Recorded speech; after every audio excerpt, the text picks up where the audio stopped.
Introducing the Wedding Film Editing Masterclass by Dolister Films. I'm your host, Teacher Dolly, and I'm Editing Dolly. I will greet you at the beginning of every episode, previewing what's to come and explaining what's inside each chapter, while I react to what I'm editing and explaining things as I go. And I'll pop in case he forgets to or needs anything explained better. In this series, we'll walk through every step of the process to create a wedding film, from the more routine parts like culling through footage, to the more creative parts like finding a song and knowing what to do with them. The main philosophy that I go by that you should know before watching this series is that I split all of my clips into two different categories. Either it's an event or it's raw.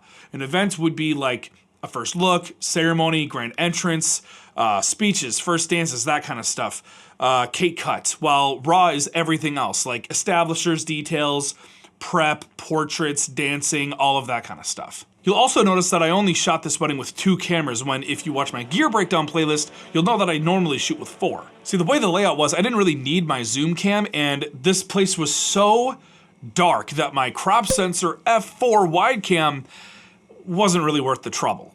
2 cameras is bare bones for me, but I got what I needed regardless. Just wait and see. This series is going to have a bit more of advanced editing, so if you're looking to just get started or just watch something so you know like where everything is and why during the series, go check out the Editing 101 playlist that I have that explains my custom keyboard shortcuts, project templates, and more. I can't wait to share my knowledge with you as a wedding filmmaker since 2018 who, being self-taught, does things a bit differently not only while I shoot, but while I edit as well.